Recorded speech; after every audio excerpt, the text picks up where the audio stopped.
les États-Unis, la France, le Royaume-Uni, l'Europe unie, hein, la communauté européenne, la Schengen, l'espace Schengen.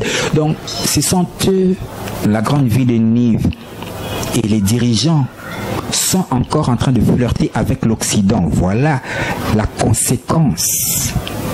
Le Congo est comme ce navire où Jonas était embarqué, et en s'enfuyant de son appel, les autorités actuelles qui dirigent cette nation sont en train de fuir l'appel de Dieu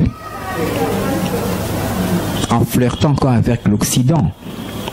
Voyez-vous, et cela a pour conséquence cette tempête qui n'est rien d'autre que cette rébellion à l'Est, ce problème, tout ce problème du chaos, tous ces problèmes de l'insécurité à l'Est que nous sommes, à l'Est auquel nous sommes en train de connaître dans notre nation, la RDC. Là, c'est le premier signe. Donc, quelle est la solution? Par rapport à ce premier signe, vous allez voir, il a fallu que le capitaine du bateau essaye d'apaiser la tempête. Il a d'abord essayé d'une manière charnelle en essayant d'alléger le bateau en jetant les marchandises dans l'eau.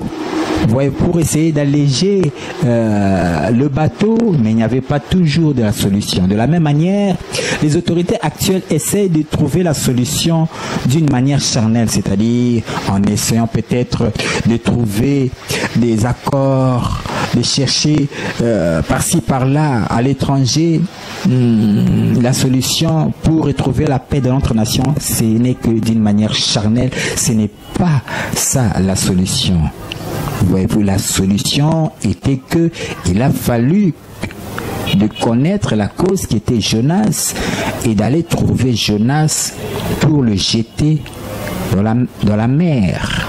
C'est-à-dire, le capitaine du bateau représente les dirigeants. Ils doivent savoir connaître et que Jonas est l'image de l'Église qui a la vocation d'engager la nation dans son appel.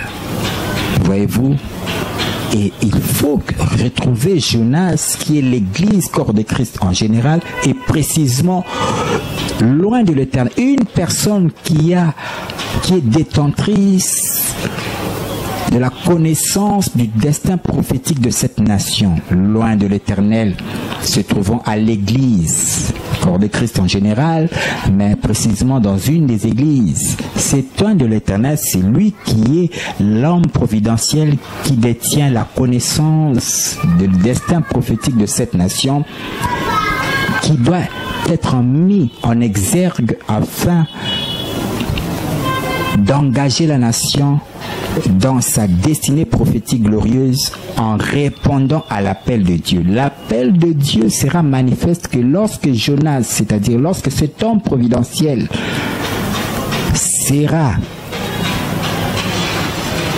reconnu à la nation et sera mis en exergue, lorsque ce ministère prophétique sur la nation sera mis en exergue afin d'engager la nation dans son appel prophétique que Dieu attend sur la nation congolaise.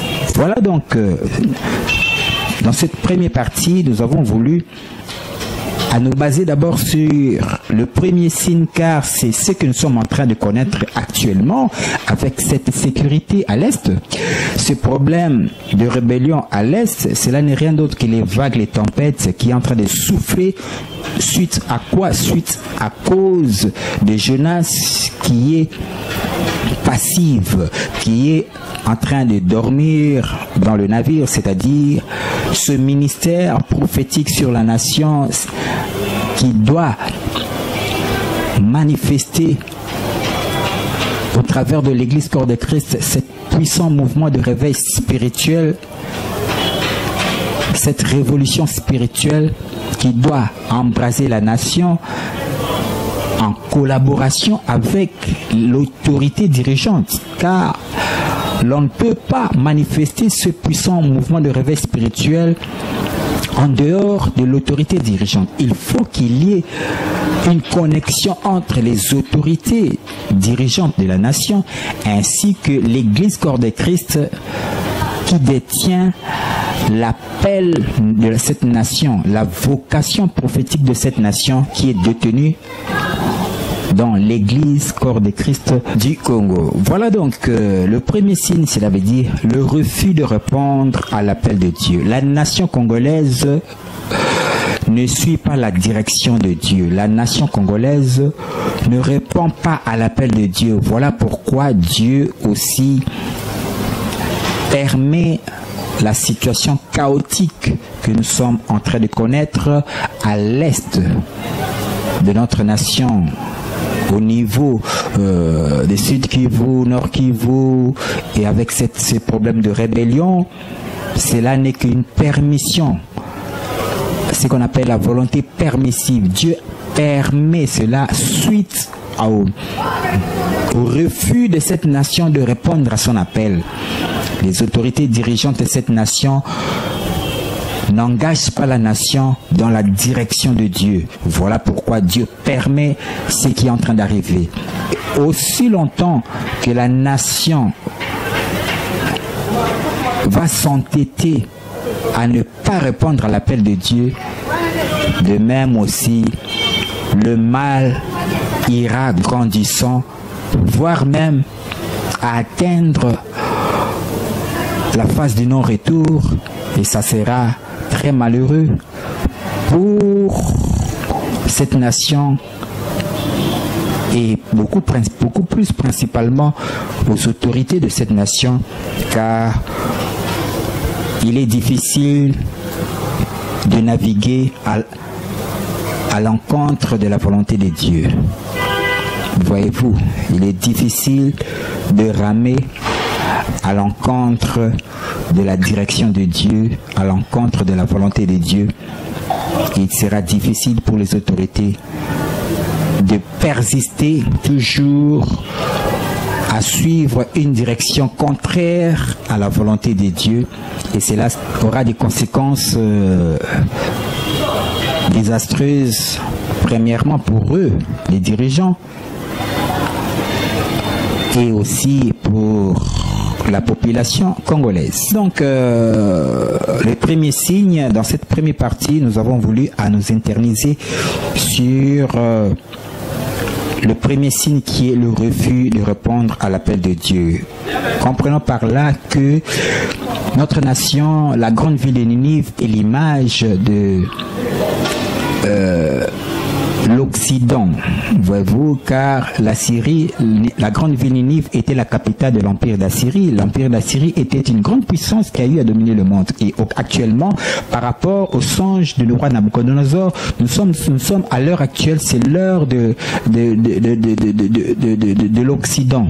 L'Occident qui dirige le monde. Et c'est l'Occident qui est surnommé dans le livre de l'Apocalypse Babylone la Grande. Et notre vocation, la vocation de la RDC a un appel de l'évangélisation mondiale. Or, l'évangélisation mondiale a pour conséquence la chute de Babylone, la chute de l'Occident, car cela est imagé de cette pierre qui venait frapper les pieds de fer et d'argile de la grande statuette. Les pieds de fer et d'argile de la grande statuette, c'est ça, Babylone la grande actuelle, la communauté occidentale, les États-Unis plus l'Europe unie.